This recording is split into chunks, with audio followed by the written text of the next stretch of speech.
It is the Anfield Wrap. I am Neil Atkinson, and with me I have Rob Gutmann, Harriet Pryor and Paul Cope to talk about, in the first place, Manchester United 3, Liverpool 2, but matters arising from that with reference to Liverpool's centre-half question and also looking ahead to the game against Tottenham Hotspur. But we will start with the football match that has just occurred. And Rob, watching the game back, watching it at the time, it felt like Liverpool were better around the Manchester United penalty area than they were around the Manchester United penalty area last week, and they were around the Burnley penalty area, especially on Thursday. In the end, it just felt like a bit of a soft way to lose. Yeah, we did. We looked more like Liverpool, I thought. I came out of it, you go by your, I don't know, a fair summary is your own intuitive feel at a final whistle. And I suppose it's affected by the fact that it's the FA Cup and not the league, so we're not as invested in it, but I felt okay. As I've said to you before the show, I listened back to the post-match show a bit, and there was all that, I just don't like being beaten by them. I didn't cross my mind that it was them. It's all about us and our rehabilitation now. And I thought us looking like Liverpool was the important thing. What encouraged me most is, you're right, yes, we did look lively around the box. Although against them a week ago, I thought we looked lively around the box in spells. What I liked was the confidence around the box. I thought that was better. And Very much so. And I thought, Klopp was beginning to get irritated by the question in all his press conferences. Is it about confidence, Jurgen? Is the confidence coming back? Well, it is obviously the elephant in the room. It is the thing that needs to come back because it is the only thing that separates the best football team in the world from being this ridiculous football team that we don't know where it ranks in the world at the moment. So the confidence is the key element. But when Liverpool score that first goal through Mo, for minutes afterwards, you could just see it looking like Liverpool again. And for a moment there, I thought we might actually score 2 or 3. It wasn't to be. But even again, when we get it back to 2-2, you think for a few minutes there's a bit of confidence. There's the point when Mo gets played in again. I think that's the decisive moment in the whole match, by the way, and when he doesn't finish. But in those moments, I thought, the confidence is back here. You can quickly see how this could get very, very much better very quickly. And that might be overly optimistic, but I felt I could see it. That's why at the end of the game, disappointed, but a bit happier in a funny sort of way. As part of the whole thing, Harriet, Liverpool concede 3, but on all 3, at the very moment where they concede, you feel watching the game as though they're the better side. And that speaks volumes for, firstly, United's resilience and also how quickly they transition, especially for the first goal. But on the whole, that's, again, one of the reasons why you can be frustrated. But like Rob, you can also be buoyed up. Liverpool, in all 3 of those moments and those periods where they do end up getting punished, they do look the better side. Sorry, I'm unmuted. Yeah, definitely. I think there was definitely a lot of positives to take away from it. I thought the fullbacks were playing a lot higher again. Trent looked like he was getting involved in more of the attack than we've seen in recent weeks. I thought Firmino had a good game, obviously his assists and everything like that. And, Milner, he was a good influence coming into the game. And like you said, it just seemed like we got caught out. But I think that was kind of a pattern in the match that we just caught out a few too many times. And I don't want to go into any attack on any individual players because ultimately it's not Rhys Williams' fault. He shouldn't be playing in that side. It's not him as an individual, it's just the situation that we found ourselves in. So yeah, he got caught out. I think we know now that he hasn't perhaps got the pace at the moment. I thought generally he didn't look bad. I thought during the game he had good spells and he actually looked quite solid. It was just those moments that he got caught out, and I think that just comes from a lack of experience, a lack of playing in this sort of standard team. I think you put him in a lower side Premier League team at the moment, he wouldn't actually look out of place. But when you're playing in the Premier League champions and you've been slotted in alongside Firmino, who's also not obviously a natural centre back, you're not learning from Van Dijk, you're not learning from someone who's played there for years. So yeah, I think I don't want to sort of say it was his fault because it wasn't. Teams lose the game, but he just did look like he got caught out a bit. But yeah, I think there are a lot of positives to take from the match. I think as well, Firmino is still sort of tackling like he's playing in midfield a little bit, and he gave away that foul, and you can argue whether it was a foul or not, but you've got to be a bit more careful when you're around the box and in dangerous areas. But yeah, like Rob, I'm going to try and be positive and take some positives out of the game. I thought we did look a bit more like the Liverpool that we've been used to, and it was just nice to see a few goals at the end of the day, wasn't it? The flip side, Paul, is the hard luck story aspect of it. I don't particularly want Liverpool to get into a situation where every week we're talking about hard luck stories. Sides that play us should be the ones who talk about hard luck stories. That's what I'm aiming for from a Liverpool side. And it is a blow to lose to them when we deserve better. You know, I think it is. I can understand how people do take it a bit badly. You know, firstly because there could have been a trophy towards the end of it. I don't think it's a massive blow to be out of the cup. Looking at when the 5th round game falls and the fixtures we've got around that period, I don't think that's awful. But ultimately, you know, Liverpool have now faced Manchester United twice in back-to-back weeks, and United have got the result they came for on both occasions. And us feeling a bit sorry for ourselves, or feeling like if the ball bounces a bit better, it may be an understandable position, but it's still not good enough for a side that wants to be where Liverpool is. Yeah, I think that's right. Ultimately, I think it's another case of more than one thing can exist at the same time. It's fine for us to say that and say it's not good enough. We want to be beating Manchester United, whether it's home or away, and it's all right to look at all of the other things as well, which are that, you know, they're in the form of their life. And we're in the worst patch we've been for years. And even in that context, when they've got us at the best time they could ever have found us to play us twice in a week, and we've met them at the worst time to play them, we drew at home, we didn't get beaten, and it's not like they came and demolished us. They had a couple of big chances. We probably edged the game. And then, you know, at Old Trafford, if it wasn't for... I'm going to defend Rhys Williams probably more than most on this, and Harriet's already started it. If it wasn't for 3 big mistakes, potentially 4 big mistakes, because there are arguably 2 senior pro mistakes for the last goal. Thiago, I saw people saying this to me on Twitter last night. I hadn't really noticed it watching it, but watching it back this morning, Thiago does duck under the shot, duck under the free kick. I've seen your post-match article. Couldn't agree with you more. For me, that is a goalkeeping error. If you concede a goal at that side, when you've set up the wall the way you've set it up, that's your goalkeeper. Love him to bits. Think he's brilliant. Same for Thiago. Senior pro mistakes. Same with the first goal. I think if that ball drops over the head of, and we've literally seen this drop over the head of Trent or Gomez, we're saying big mistake by a youngster there, shows their inexperience. It was always going to drift over their head. They should have read it better, should have just dropped in. If Milner doesn't try and head that ball and he just drops in, they don't score that goal. And we're just all focusing, and for understandable reasons, on the Rhys Williams one, because we all want a centre-back. So it's easier to say, of course, we need a centre-back. Look at what Williams has done. I thought Williams had a reasonably good game in the context of everything. And so even with all of that, going back to the question, even with all of those things taken into account, we drew 1 and lost 1 narrowly against Manchester United. If we replayed those 2 games in a month's time, I would put a nice big bet on the fact the results would be different. Come back to you on the Williams stuff, Paul. I'm more to sort of drop it over the right side of channel there. We've talked for 2 years that Liverpool get targeted on the right-hand side of the defence. And in the past, it's been because you've got Van Dijk and Robertson on one side, you've got Trent and Gomez on the other. Where are you going to target? Well, you're not idiots. You're going to choose to target there. What are the problems for Williams? And he is very much at fault for the second goal. He should just do better. That's not to do with anything else. That's just not connecting with the ball. So let's just be clear on that.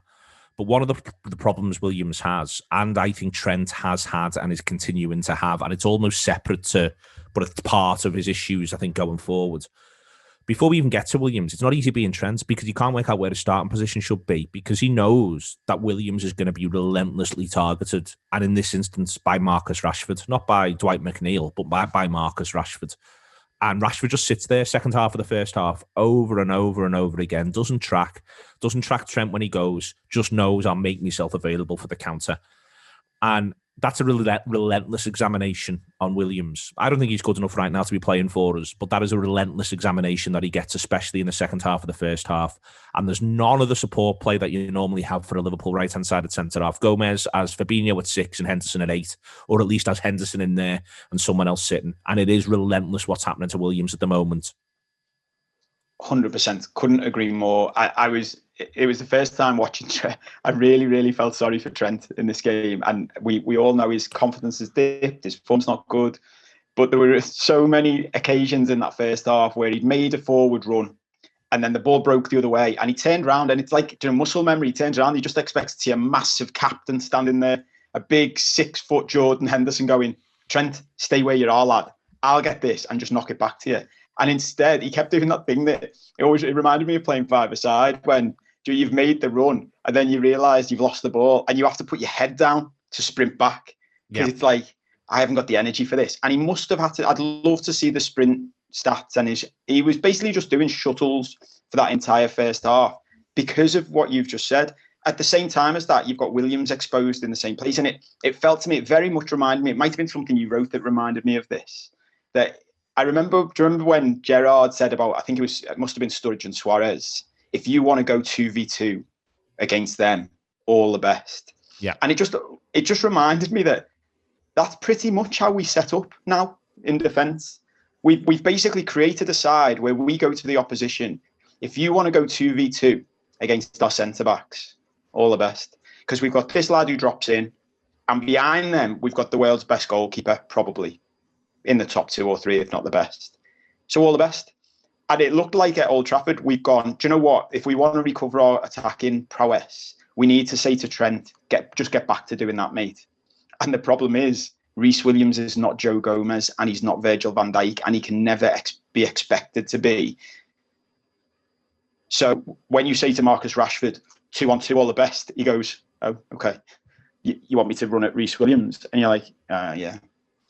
And the knock-on effect of this, we know that we've talked round and round about all of this. I understand why Klopp did it. I probably do. If it was me, I'd probably keep doing the same thing now, whether you've got another centre-back to play in there or not. But you're going to expose that part of your team, and that's why I've got a lot of sympathy for Williams. Neil, I think, I agree with what everyone said, that it's harsh to put this on Williams, and it's a red herring to put this on Williams. Where its problem is, well, it's not a problem. It is a problem. The context is that Liverpool are playing the most inexperienced and centre back with the scantest of CVs in virtue of the history of the frigging football club in a match against the top of the table team, as Paul says, in really, really good form. I was just trying to think back. I think Graham Souness in the 92-93 season, or 91-92 season, faced a massive defensive crisis, and we had a player called Nicky Tanner playing centre back. And I remember everyone going, I think we bought him in the summer from Bristol Rovers, who were in the 3rd division, and he was about 24. He was a journeyman before he was even 20, I think.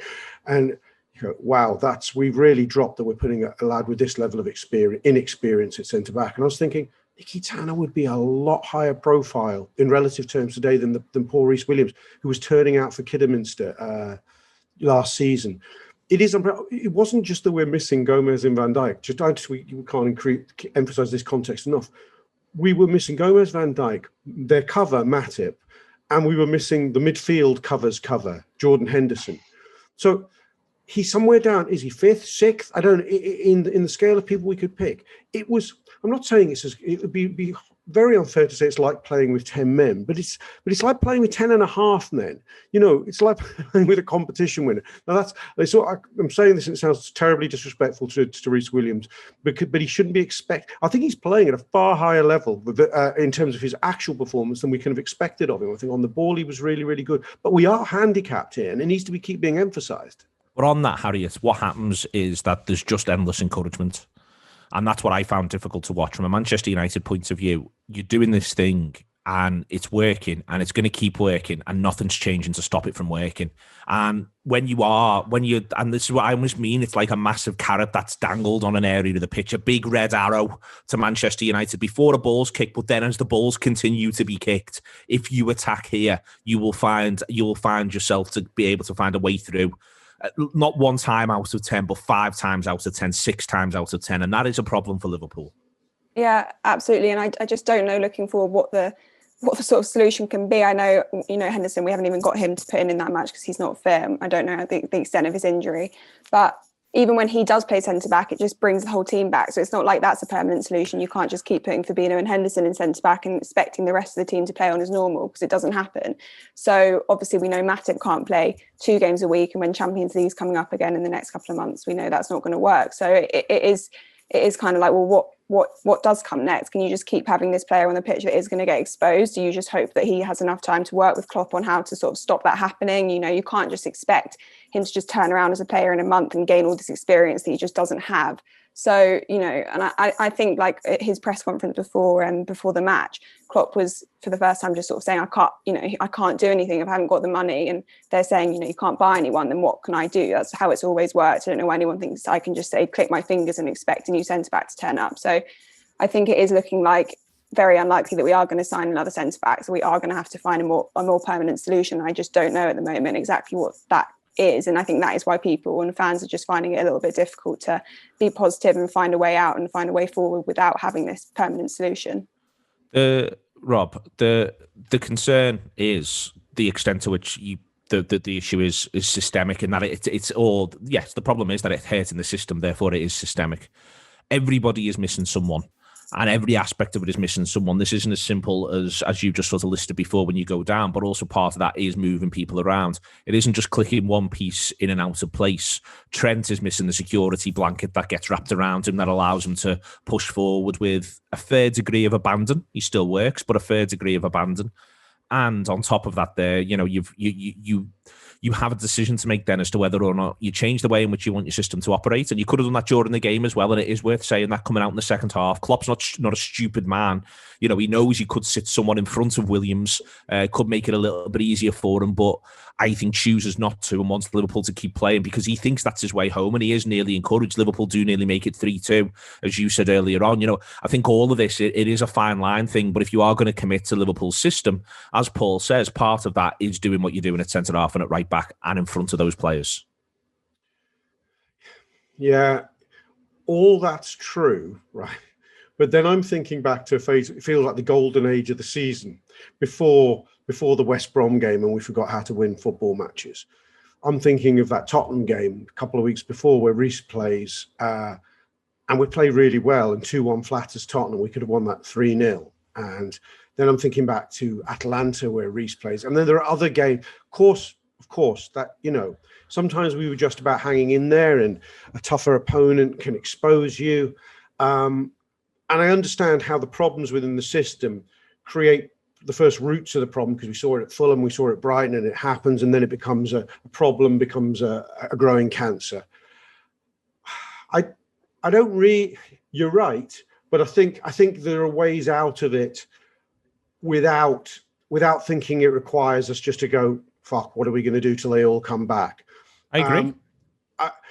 We don't have to be a 100-point team or a 99-point team. We were quite happily until the West Brom game running at a points average where we were going to be an 88-point team. That's with all the problems. So I'm not sure that the systemic thing. Yeah, it's an excuse of sorts, but I don't think it needs to be. That's not what I'm saying, Rob. I mean, I think the Atalanta game's a really good example where we do have Williams in there. We are having to set up a certain way, but what we're able to do, not least because we take our chances when they're presented to us, is that we just sort of blow Atalanta away. And I think that's what the manager's doing. The manager's saying, I'm going to commit to the way in which we play. Think about Tottenham. You know, Tottenham do get their goal on the counter at 1-0, but we're much the better side. We're very much on top at 1-0. And if we'd have actually converted that into a bit more pressure, we go 2-0 and Tottenham probably fold and just think, you know what, we get out without getting whacked here. We just want to sit in and go from there. I think that I've been writing, and I think the only way out is through. And essentially the only way to do this is to commit to what it is you want to do as a Liverpool team. And say, right, well, you know, there's going to be consequences for that. But the consequences are that when we are on top, we've got to convert. And you're quite right to say that, for instance, it sounds really harsh. Salah scores 2 goals, looks really bright, gets into position for a third. We need him to score that because we need scoreboard pressure on Manchester United. And even at 2-2, I think, you know, we're on top. And it's not like they're getting in again and again by that phase, United, because it's sort of just, they lose their freshness and their fitness and it just sort of stops working for them a little bit. So I think you're right. And it isn't to say it's an excuse. It's just more, it causes a problem for the system. And you've either got to choose between change the system or do the best you can with the system in place. That's what the manager's choices are. Do you think this might sound madly perverse. I do think there's times, maybe games, where you go, let's not upset. The problem is, you saw at United the other week, we upset so many positions to make sure we weren't terribly, terribly vulnerable at centre-back. But I almost think, as a mental exercise, if you say, look, our centre-backs are Nat Phillips, Rhys Williams and Joel Matip, if he's fit. The rest of the team is now going to be perfect. Do you know what I mean? Because they're all fit. The rest of them are virtually all fit apart from Jota. What would that look like? Certainly, I can understand how that might be a risk too far if you're playing City or even United. But I wonder if against the bottom 14, that needs to be... So what I'm saying is you put Firmino, Henderson and Thiago in midfield. I think the manager would say, and I think he'd be proven right if you watch them play, that the issue would be how they recycled the ball from the back. It wouldn't actually be the raw defender. It'd be how the ball moves from that line into the next line of play, especially when the fullbacks go. Where the number of times last season you saw Gomez play that lovely curved ball into Trent's path from the right-hand side of centre-half position, where Trent's starting position was 25 yards ahead of him. And then the ball moves him another 5 yards and he's running onto it because Gomez obviously practiced that ball over and over. You're not getting that from Williams and especially not getting it from Phillips. So we're in a situation where you're already slowed in terms of what you're talking about, which I can see where you're coming from, but you're not getting the ball moving forwards quick enough to be able to do the thing that you want us to do. But against, you're probably right. I'm not going to, because it was a bit of just a left field idea. No, it's not that left field. I'm sure they're all on the table at Melbourne, mate. Well, yeah. I suppose I'm talking more when you're against the low block where there's not the impact from what's happening at the very back isn't as significant as it might be in a more open game. I don't know. I think it's where there's a couple of big points in here. One is, and this is a brilliant thing to say because I get to say something about the past that can never be proven wrong on, which is always a great thing to say about football. I think take everything that's happened yesterday and put Jordan Henderson in centre midfield in the position he usually plays, and we win the game. And I don't think that's such a big stretch. I understand why people are losing their heads, and I understand, especially in the context of where we are in the world, I understand why Liverpool fans are panicking, and I wonder why people have got so little faith in what we've already got and what we've already seen. Jordan Henderson plays in that game, we win. If Jordan Henderson and Matip are back for Spurs, which I've not seen anything to say they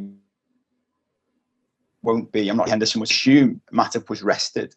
Yeah. Then I think we have a very good chance of beating Spurs away with the positive signs we saw yesterday. And on the point Rob just made about the centre-backs, if it wasn't for Klopp coming out and basically saying, I want one, we mentioned something on the review last week, Neil, where I'd start thinking when Henderson played centre-back and played the other side, and there was all the stuff about the way Van Dijk's actually like a number 10 in that position. There's an argument, going back to what Rob was saying, I was thinking the same thing, that yes, we looked exposed yesterday, but we're playing against maybe the best counter-attacking side in the league. Them and Spurs probably competing for that title. Other than United, Spurs, City, maybe Everton, maybe Leicester, so 5 or 6 teams, we're going to have the most of the ball. Argument that even everyone fully fit, you're better off playing a midfielder in centre-back. I was winding up my mate who's a City fan the other week because Guardiola famously said years ago his dream is to play a team with 11 midfielders in. And I would say getting there quicker than you are. There's an argument that if Henderson's, I think that's maybe what part of the Henderson experiment was. I'd actually say from now on, Henderson has to play in midfield for all of the reasons we've said. But there's an argument to say, play Wijnaldum right side of centre-back because he can recycle the ball better, going back to what Neil was saying. He can play, he can pass, he can press, he can do all the things you actually need the player in that position to do. We've said in the past about getting hung up on the title that the players have. He's a centre-back. He's a right-back. Trent Alexander-Arnold is not a right-back in the traditional sense. Wan-Bissaka is a right-back. Wan-Bissaka is a brilliant right-back. But if we had Trent out and put Wan-Bissaka in our team, you'd take loads out of what we do. If we get Wan-Bissaka in our squad, we play Wan-Bissaka right-hand side at centre-half. 100%. That's 100%. And that's... Do you know what I'm surprised? Considering the bar at centre-half, let's be honest, is very low at the moment. We've said, you take all kinds of Premier League squad players like Socrates or whoever. Why is James Milner never considered an option? Because he's got no pace. You got to see that at times yesterday. I mean, moving on into the midfield, Harriet, I thought Milner and Jones when he falls back in there, play well. I thought Thiago and Wijnaldum don't. Thiago battles, but his passing's off. Wijnaldum not keeping it well enough in the final thirds. The start and point for the first goal and how that ended, the first United goal and how that ends up in the back of the net. I thought Milner showed a lot within the middle of the park and grew into it as the game wore on. And I thought he comes out as the overwhelming positive in midfield from a Liverpool point of view. Yeah, I think Milner coming on just brought a bit more energy and a bit more sort of determination to try and pick up the pace again. I think, like you said, Thiago had a weird game. He looked, I don't know if it's sort of coming off the back of an injury, but he looked quite tired. I thought in the second half, he just looked a bit fatigued towards the end of the game. Yeah, I think Jones had a good game as well. I think, that's the thing. I don't think we necessarily played badly. We just got caught out a couple of times on the counter-attack. But I think you also have to look back before this game, and conceding goals wasn't our major issue. It was, scoring them. So I don't think you can just pin it all on what the centre-back's doing for one game, when actually the issue has been we actually haven't been firing in front of goals. Salah hasn't been scoring, Mane hasn't been scoring, Firmino's been way off. So, I think if we're thinking in terms of like problems we had before that game, kind of, we saw 2 goals, so that's a positive. But it is just easy to focus on just the game that you've just had and think, okay, what was the issues in that game? But actually, like Paul just said, if you had Henderson in there, maybe that wouldn't have happened. So, yeah, I don't know. But going back onto that then, Harriet, the front three, the midfield, as I say, Milner looked really, really bright and looked like he was making very good runs, pulling people about a little bit and all that sort of stuff. But the front three, as part of all that, just felt a lot better. You can't argue. Firmino's general play at times, to me, just felt a bit sloppy. But then the flip side is you can't argue with his creativity over the course of the game. And actually, you can't particularly argue with Salah's finishing either. No, and I thought actually they sort of looked like they had a bit of motivation back. I think in the past few games they've looked a little bit defeated and a little bit devoid of motivation. They just looked like they were trying to press a bit harder and not try a bit harder, because I'm not saying they don't try hard, but just try different things and be a bit more inventive and creative. And I think as well, matches in the past few weeks, they always have this ability, the front three, to sort of work out exactly where each other are, and they have this sort of sense where they are at all times, and that's kind of been missing. I thought we did see that back again yesterday. I thought Firmino's through ball really proved that, and a couple of times we didn't score them, but he was very much aware of where they were and putting nice balls in. Yeah, Mane, I mean, he didn't sort of see as much from yesterday in terms of assists or goals, but I thought he looked, he came on a bit later on, but I thought he looked better. But yeah, they did look like they were firing better. I just hope that even scoring, although we lost the match, does give them a bit more confidence moving forward into the Tottenham game. The ball for Salah's goal, Paul, is from Firmino for the first one, is absolutely sumptuous. Milner as well, the dummy for the Salah goal, was tremendous, and his involvement right the way through that move, I think, was interesting. There's a lot of, through the game, there's a lot of what Milner does where he makes runs that aren't picked out, but they make a Manchester United player move.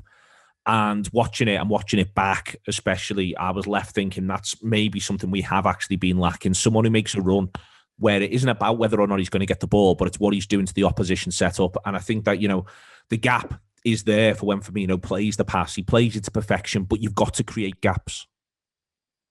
Absolutely. And that is something that's been missing. And it's funny, going back to something Rob said right at the start, it amazes me how few people are prepared to just even consider the idea of confidence as a huge factor in all of this. It's like it's easier for everyone, and I'm including, top pundits on TV. Just it's easy to write off this entire squad and say it needs breaking up, and these are all knackered, and it's you'd never keep them together this long, and not just say, do you know what? In the history of football and elite level sport, when confidence dips, you don't play those passes, you don't make those runs, And this is the difference at that level, especially for the likes of, we've said this in the past, for the likes of Liverpool and Man City, the way we play football, it's all about the system. It's all about those little runs. It's all about the little movements. And at their very best, our entire team's doing it. You see it over and over again when we're brilliant, and Firmino is often the one doing it, making a movement that just opens a corridor that then someone can play an incredible pass through. But when you're not confident, and when you're just second guessing everything, and when you're questioning things, and when you think that lad who's usually standing behind me isn't standing behind me, instead of making that 5-yard run, you don't. Mm-hmm. You just think, I'll just stand still, I'll be safe. And I think for the past 5 games, we've seen a lot of, I'm just going to stay here, I'll be safe.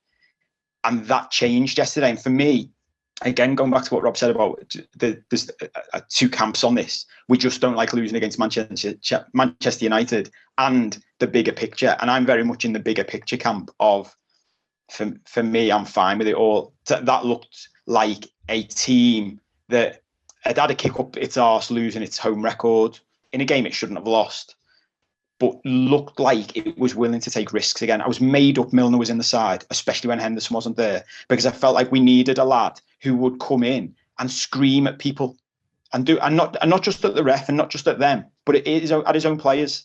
we'd reached a point, I think, where no one wanted to. We mentioned this last week. No one wanted to shout at each other anymore because it's just a bit mean. Like, you don't want to turn around to Trent when his head's so low and bollock him. Well, actually, we need to get back to the point where that's what we're doing. Yep. We're angry. We make that run. Someone says, you should have made that movement then. And when the lad goes, yeah, but I'm afraid of X, Y, Z, go, no, just make the movement and we'll sort everything else out later. Did you see there was an interesting moment just after Salah scores the first goal where Milner, they're all embracing each other, sort of, but Milner all but gets Salah in a sort of face lock and he's talking quite intently at him.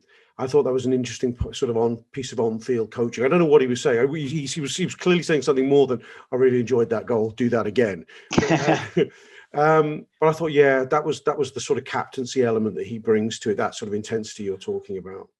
On Thiago and Wijnaldum, I mentioned Wijnaldum being the culprit for the first goal, and this is really interesting because on the risk thing, Rob, he makes the run, but when he ends up where he ends up, he should play forward and not play backwards. And so he's made the run at least. And I'm talking about disruptive running, and there's an example of it. So we've got to be careful not to criticise a player, which we're praising another player for. But then he tries the little layoff. I'm sort of looking at it at the minute, and if Henderson can get himself back fit, I'd be looking to go into Tottenham with Thiago, Henderson, and Milner. Not to say that Gini Wijnaldum should never play for Liverpool again, but I do sort of wonder whether or not he could just do with at least one game, if not one or two games, to clear his head a little bit, get his legs back, and maybe watch a couple of games and begin to think about where he fits in. Yeah, before the game, we were all trying to second guess Klopp. I felt the two who've played a lot in the last, post the Villa Cup game, Wijnaldum and Thiago. And I thought, given Wijnaldum's played probably more minutes than anyone this season, given Thiago's just back from an injury, I thought at best he might ask them to share that game. You know, the way he did with Henderson and Thiago in the recent months ago, 45 minutes each. Surprised they both saw virtually the whole game. I think both of their performances yesterday are no accident. I think Gini Wijnaldum is running on empty. And running on empty isn't helped by a lack of confidence around you, in your own confidence having to try and stay intact. And Thiago the same. I do agree with you. If Henderson is available, I would pull Gini Wijnaldum out. He'd be the one. Certainly one of those two, with a view to letting them have what I think would be quite a significant impact in a last half hour situation. I'm worried about Jordan Henderson. There's no proclamations, but can I give you? I have a suspicion, if he doesn't make the Tottenham game, that he's got COVID, and Liverpool are again not revealing it. But it's been a minor knock now for 2 games, but with no sign of an end in sight. I suppose that means we'll get him back soon enough, but who knows?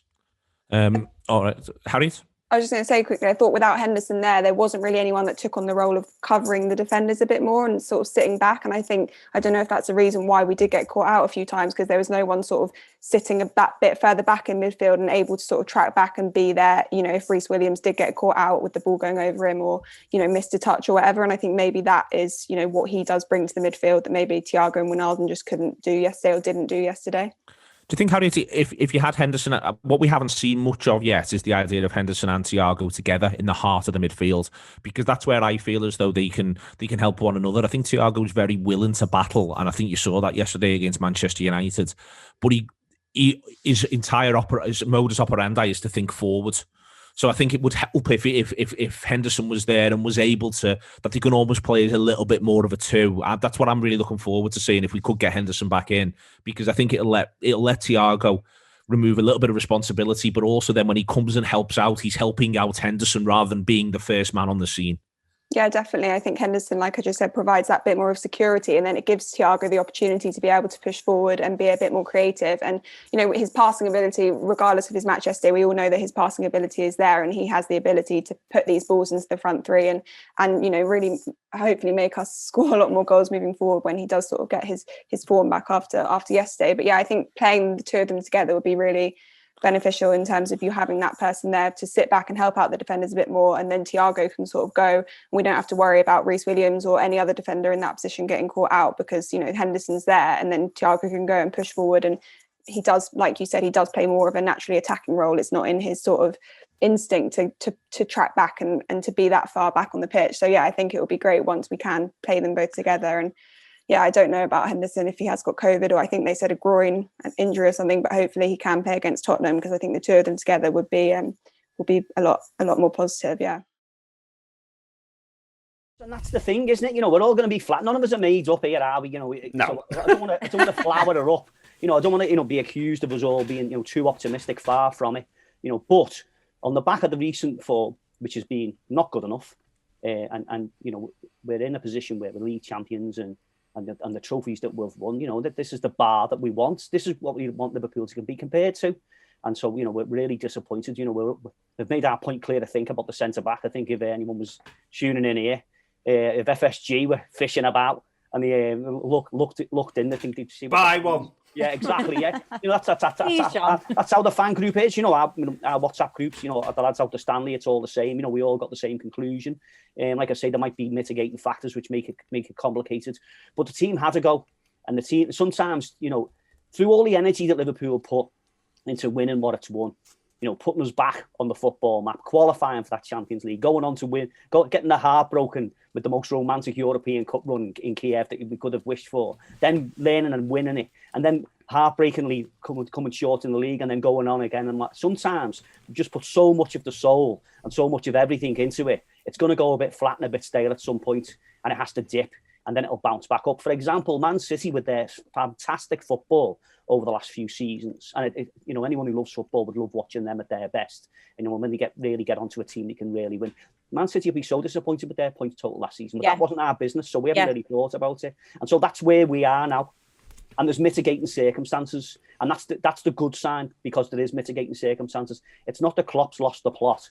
It's not that it's not the the fans are turning on the team because the fans aren't in the stadium. It's none of that. There are reasons against Liverpool at the moment. Now, most of our fans aren't going to want to hear that, and our rivals totally don't want to hear it. So at least today looked like we were playing football the way that looks like a recognisable Liverpool of the past few seasons. And if you can concentrate on that, and you can get into the opposition and dictate the game more often than not, then we have got a lot to play for to the end of the season.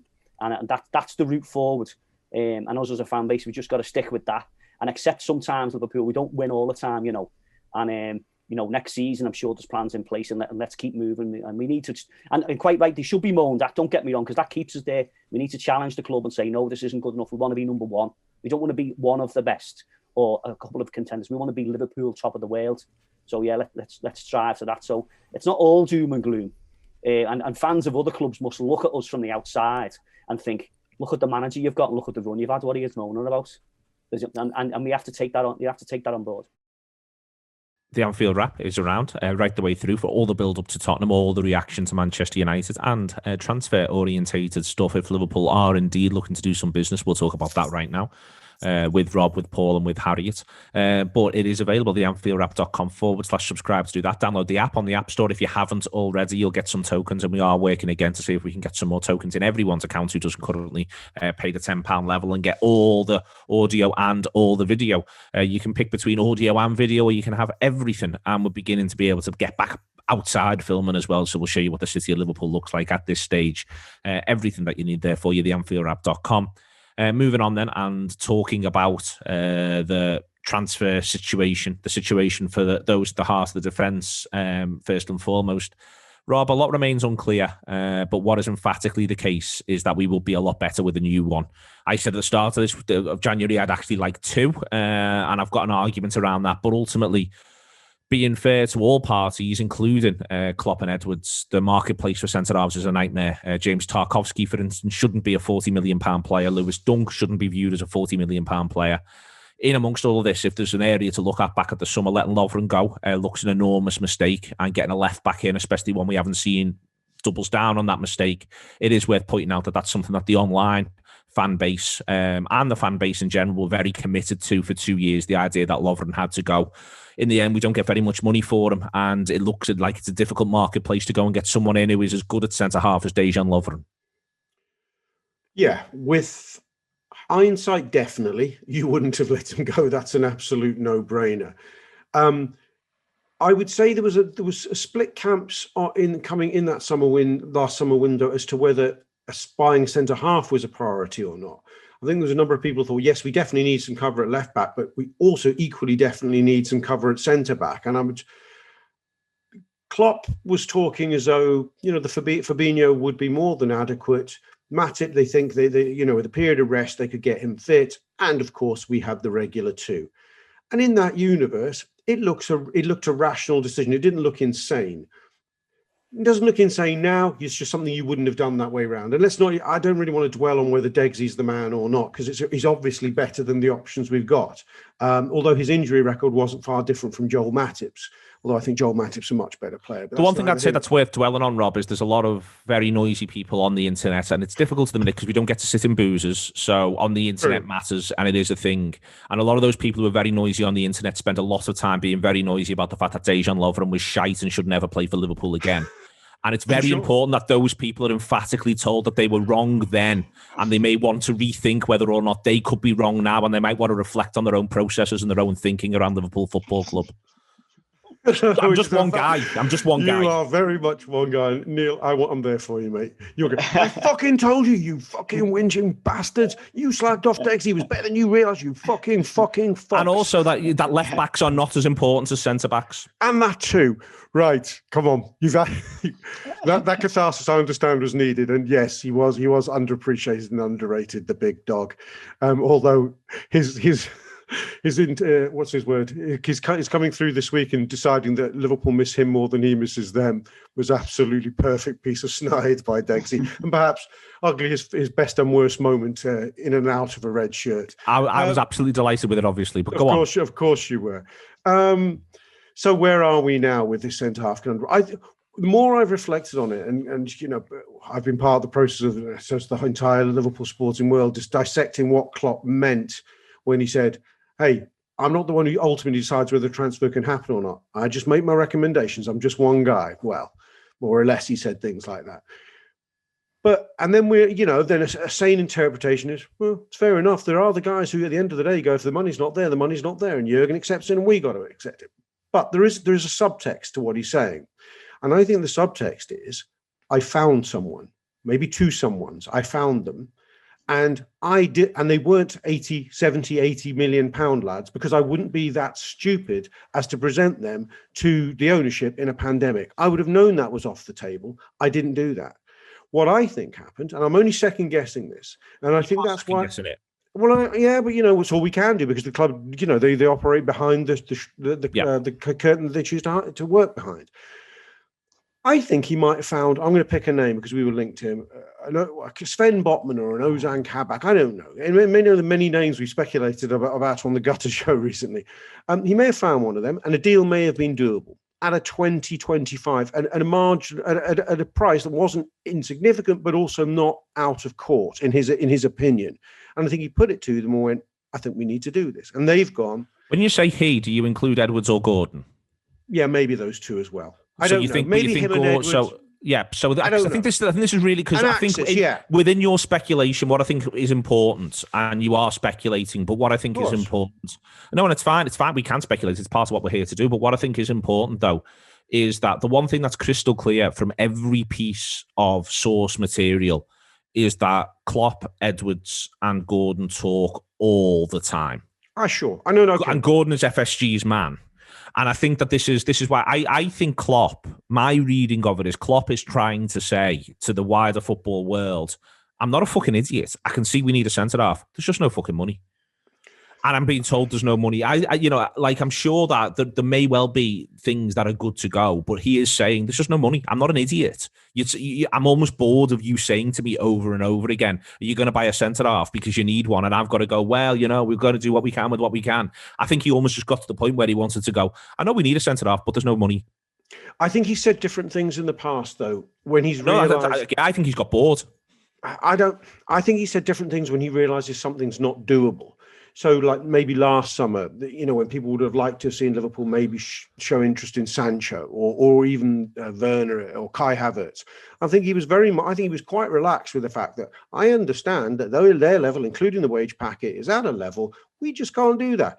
And it's not like I'm saying let's do it. I'm not even saying let's do it. But I felt the subtle difference was he was saying, I went to them and I knew about them. And I do understand the money, certainly to a certain degree. And I said, I still think we should do it. Because let's put it this way, it isn't a binary, we have the money or not, for a number of reasons. One of them is to do nothing risks a lot of money because we may not get through to the next phase of the Champions League. We may not finish high enough in the table to earn the big riches there, and we may not qualify for the Champions League next year. And that has a knock-on effect to many, many sponsorship deals as well. So inertia is not a non-financial option, right? I'll read you the quotes from Neil Jones's goal piece. And he says, asked if anything from the last few weeks had changed in terms of the club's thinking around transfers, so he replied, no, nothing changed. Sorry, short answer. Later, he would elaborate on the theme. I'm not a 5-year-old kid anymore, and if I don't get what I want, I start crying. Most of the time in my life, I didn't get what I want, to be honest. I'm responsible for a big part of this club, but there are people who are responsible for the whole thing. I cannot make their decisions. I know they are with us. I know they want to support us, and they do. Now we talk about a centre-half. Yes, it would help 100%. Would we score more goals with the centre-half? I am not sure. Would it give us more stability in specific moments? Probably yes. But it's not about that. We never, ever spoke in the transfer window like this because that would be an excuse and we don't need that. What we have to do is improve the football in the decisive areas with this squad and not sit here and be disappointed or frustrated with some decisions. I'm not. Of course, we know what we would like to do in an ideal world, but the world is not ideal and not just for us. We have to deal with the situation. Everything is on the table. Everything is clear. We just have to work on the football stuff. Yeah, at the end of the day, you'd expect him to do that. I don't expect him to, even if he thinks they're wrong, they could have stretched to 25 and it's a risk not to. Even if he thinks that, I don't expect him to, as he sort of put it, cry about it. I don't expect him to. I expect him to go forward with positivity and not cause a division and not to not make it, because there isn't a parallel really with like the Rafa situation where he felt he had to go to war with the ownership. I don't think Klopp feels he needs to go to war. There are going to be disagreements. There are, yes. What I don't think's clear from that, or what I find it difficult to find the subtext of within there, Rob, is this idea that he's nailed someone down at 25 million. I mean, I think in general there's a really very specific on me. I know. No, but what I mean is that he's nailed someone down at what could be deemed to be a reasonable price. I mean, I think in general, like there's other tensions within this. For instance, like I cannot really drill into the list of centre halves I would have. Like I would already have Socrates with a Liverpool scarf around his neck, personally, but I'm not Jurgen Klopp. And I refuse to believe that if Klopp went and said, to be honest with you, we can get Socrates in for 6 months and he'll do this and this for us, there's no transfer fee, we're just paying him a wage.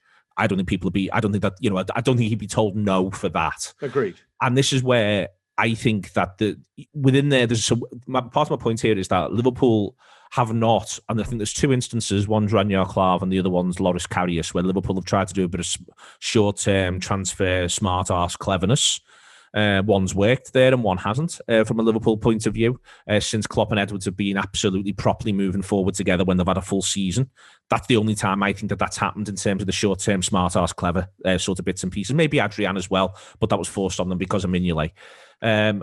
So I think that they don't want to do that as part of all of this. So even there, this is an area where, for instance, I disagree with them in that I would have them get a centre-half in, one on loan. I'd have them get two in off the basis of the fact that if you get two short-term options in, one for 4 months, 5 months, and one on loan, if one of them fucks up or breaks his leg day one in training, but you've got another one still, and he's just there to do bits and pieces and be better than Rhys Williams and be better than Nat Phillips, and with a bit of luck hit the ground running.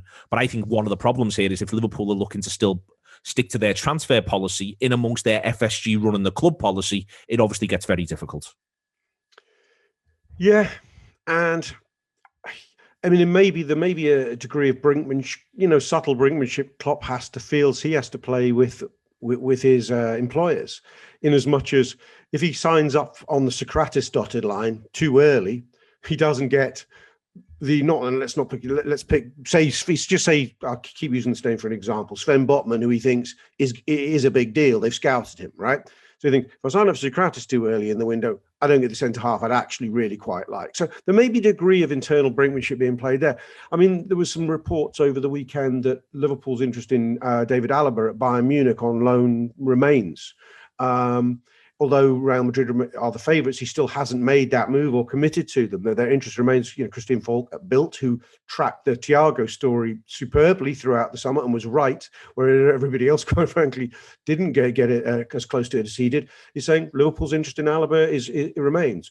Now, of course, so we may be watching another superb game of bluff by Liverpool, but we'll see. Harriet, the risk of not adding a new centre-back is massive. The key question, I suppose, is how good does this centre-back need to be? Are we? And there's two we's. One is Liverpool Football Club. The other one is for want of a better phrase, the four people on this podcast. Are we happy with a very short-term option? My thing is that this just doesn't seem like this manager's MO. Yeah, I think it's a difficult one because the conversation you've been having is kind of, if you bring in a centre-back, there's absolutely no guaranteeing that they're just going to work and they're going to slot into the team and they're going to need more time to sort of adapt. Like, I don't think you bring Sokratis in and he's suddenly going to solve our problems. I don't think there's any chance in hell. And I also think you bring in another sort of young, inexperienced project player like Rhys Williams, and there's no point doing that because you've already got someone like Rhys Williams sitting on the bench who can sort of do the same job. So I completely think that we do need a centre-back, but I think looking on the market and the options that are there, I don't think there's many people that are going to come in and just instantly make the situation better or just instantly adapt. I mean, players rarely do that or whatever. Thiago is even taking a while to adapt, and he's arguably one of the best centre midfielders in the world. So it's just a sort of more of a complicated conversation than just bringing a centre-back in at whatever standard and just making it work. So I just don't think it will. I don't think there's any point, going back to your question, just signing someone on loan that that's not going to fit into the system. I think you have to I don't know if there's much point bringing someone on a short-term basis, and if players would even want that to happen. I don't know. I think the fan base has put so much, like on Twitter and everything, put so much on just tweeting, we need a centre-back, without actually looking into the intricacies of what that means and whether they fit into the system and what kind of player we actually need there to do a job. So in the summer, Paul, Pablo Mari goes from Flamengo to Arsenal for 7.2 million. Keanu Hoover goes from Liverpool to Wolves for 9 million. Mohamed Salisu goes from Real Valladolid to Southampton for 10.9 million. Same price for Dejan Lovren to Zenit St. Petersburg. Otamendi goes from Manchester City to Benfica for 13.7 million as part of the conversation around Ruben Diaz as well. In amongst all of them, Matty Cash, a right back, I grant you, goes from Nottingham Forest to Aston Villa for £16 million. You can go right the way through the list. It's difficult to find. Gabriel goes from Lille to Arsenal for 27 million. In amongst all of this, Nathan Ake goes from Bournemouth to Manchester City for 41 million.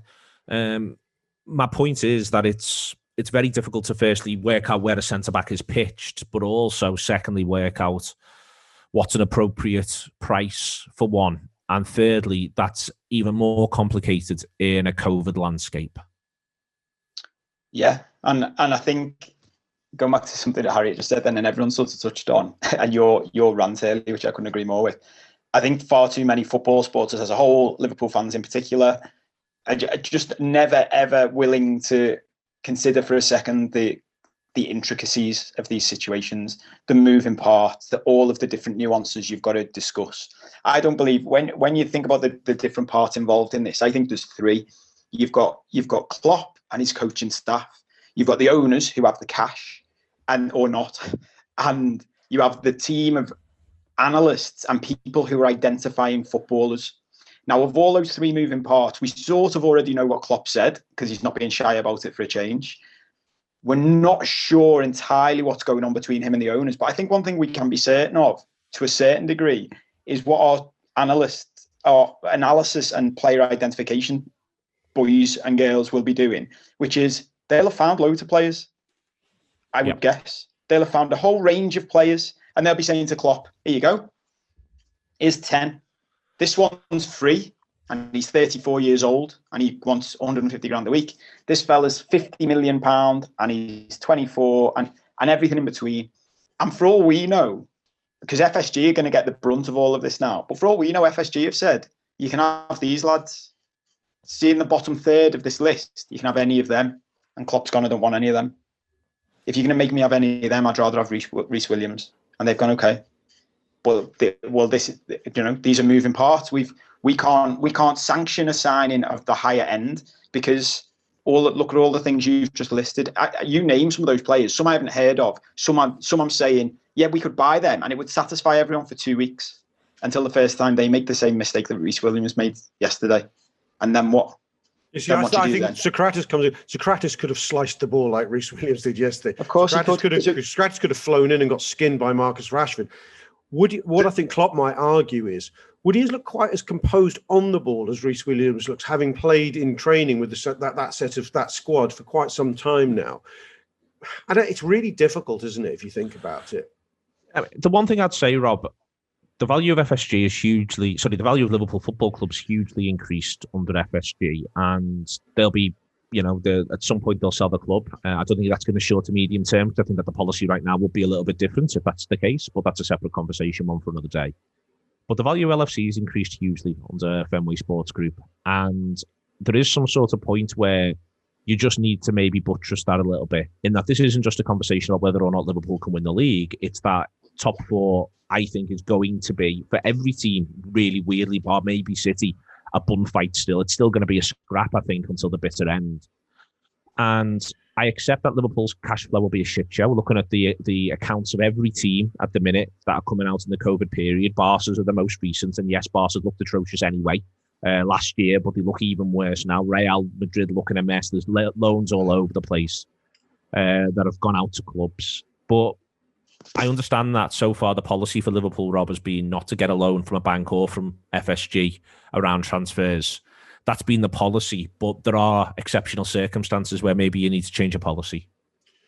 Yeah, I mean, bubbling around in the background, because we've been so focused on events on the field, rightly so, over the last couple of years and in a different way at the moment, has been this fundraising project involving Billy Beane and FSG looking to possibly float Liverpool FC on the stock exchange and crystallise some of their capital gain and get some money into the club. Now, a lot of that's that plan, which actually has an expiry date because they've raised $500 million, I think, for it, and they have to hand it back to investors. Not the Billy Beane consortium, if they don't do a merger with Liverpool within 24 months. But notwithstanding the detail on that, FSG don't just stand to lose the Champions League qualification money and all the other funds we talked about earlier if Liverpool aren't successful. That has a direct knock-on effect to the valuation of the club. Now, Liverpool are always valued when they talked about in financial articles as being worth over £1 billion. That is a direct factor of the bottom line, of the profit. So there's a hell of a lot of knock-on effect here. And as I know you're implying is, they could take some of that gain that they've made from investing 300 million in a club that's now worth well over £1 billion and go, let's borrow against it, remortgage, just not a lot, just a bit, just enough to get us over this hump. We've seen Tottenham do it. In a sense, they did do it in the summer. The Thiago and Jota signings, where they're paid for, I think it was reported upon very, very easy terms, maybe over the best part of 4 or 5 years. I'm not sure if it's quite that long. Maybe it was. That is a loan. Let's make no mistake, from the selling club. Liverpool could go that extra 9 yards, maybe borrow another 50, 100 million. I don't know. But what I don't know the ins and outs. They may turn around if they listen to this, goes, geez, do you not realise we're borrowing 200 million? We're actually doing a plan to borrow 200 million just to keep us afloat in the next year. I don't know, but it feels like from a fan's point of view and from a not financially illiterate fan's point of view, it feels like they may be just taking a risk too many. I thought of an analogy. It's almost like asking a Formula One driver to go into his next race with 3 wheels, to go without any centre halves. We have no centre halves at the moment, next to zero. Quickly on the loan thing, Rob, the cash flow will be a shit show. We can see that from everybody else's numbers as they're coming in. And if they have loaned at some point in the last 6 months, FSG have loaned Liverpool money on a bridge basis, we actually may not see that in accounts until February 2022. It is worth sort of acknowledging that Liverpool did their accounts in February. They might state in those accounts, but I don't think they'd be obliged to, if I'm right in my understanding of it. If they have done that, they just need to declare those numbers when they declare them. But the one thing I would say is that ultimately there is possible, for me, that's the thing I would do. And it is what I would do if I was the people running the club. Without having any additional information, that is what I would do right now around a centre-back. I think it's reasonable not to do that, but it is what I would do. And I think that's a place to end this, is that it's worth saying there are decisions, but it is also worth saying that part of where Liverpool have got to where they've got to is because they've made the policy decisions that they've made, and they've employed them really, really well, and they've structurally pulled themselves into this position by making those decisions as well, if you see what I mean. Yeah, I mean, there are parallels in this moment they are now, where in the summer of 2017, where we are all desperate for them to sign Virgil van Dijk, and that transfer doesn't happen initially for reasons which are well documented. And a lot of the fans were saying, just sign fucking anyone. We can't go into another season with just Matip and Lovren and whoever else was covered there, and Klavan. They're just not of the standard we need. We're still conceding too many sloppy goals. Now, they took a measured view and said, we will get Van Dijk. It'll just take time. And if we have to sacrifice the central defensive portion of the team not being as elite as the fans might like it to be, the manager and ourselves have discussed this, and we can get through this. And they may have that in mind at the moment. Goes, they can get through it because it can't be perfect, and football isn't about the next month; it's about the next 3 years. But what I would say to them, on the very, very remote chance that they're listening to this, is this isn't then. This is acute. We have no centre backs. Apart from Joel Matip, who is able to play on average 1 in every 5 or 6 games, if we average his appearance rate over the last 2 years, that's not enough. We may be facing Manchester City. It's quite possible with Nat Phillips and Rhys Williams in 2 weeks' time. We don't know. It's quite possible. If not then a week later against league leaders Leicester. With centre backs, one who played in the fourth or fifth tier of English football, one who played in the second tier of German football. It is not the same as 2017, where we made a reasonably measured, patient judgment. This is a squad emergency. Can I just add something to that, Neil, before we finish? Because I want this. I think this is important. You mentioned before Klopp's MO and FSG have got an MO as well, and I think it's important to say that both of their MOs have changed over time. We have seen them adapt their philosophies, and Klopp has acknowledged on numerous occasions we live in a strange world right now. So if you can't change your MO that you've had before in those situations, when can you?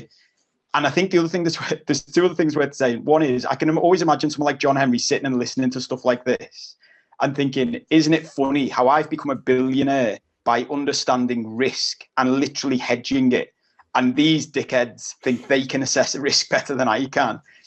I think it's worth acknowledging that. And at the same time, I think it's insane the risk they're taking here.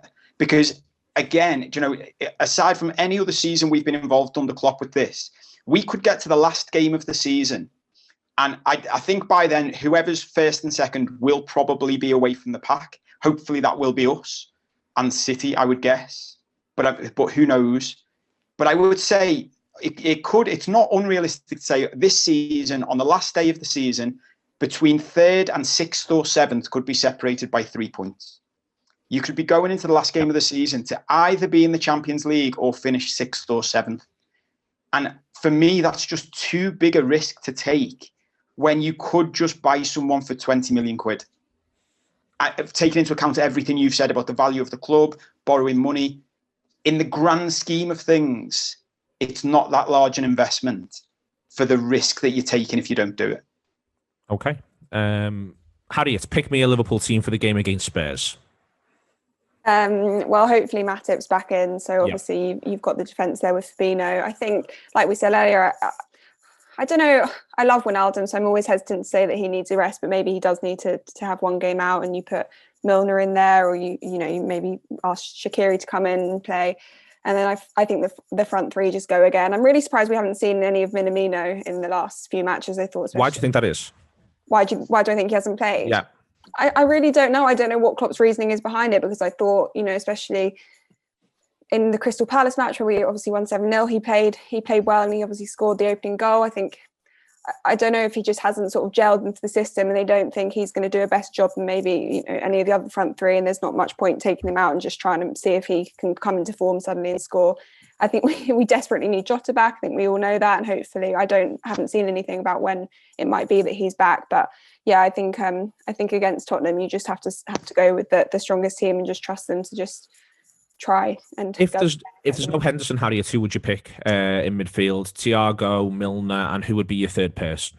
I would put Wijnaldum in. I think I don't think there's anyone else that. I know he is a bit tired and he does look like he's sort of running on empty, but I still think he comes in and does a job. And yeah, I don't think there's anyone that I'd pick over him. I don't think. Are we all, Rob, Paul, Rob first, the back four that we'd expected, presuming Matip's back, full fitness, the front three we'd expect? What are you doing in midfield? Feel free to argue with me if you want to, for instance, do Milner at right back and give Trent a rest, but go on. I think I would take Thiago out. I think I would put Wijnaldum in the 6, and I would play Milner and Curtis Jones. I would pray to God that Henderson is fit. He won't be, I don't think. for the reason I'm guessing at earlier. I don't think Naby Keita will be available either. So I would say, Wijnaldum, Milner and Curtis Jones with a view to getting Thiago on the pitch pretty early in the second half. Okay, Paul, what are you doing?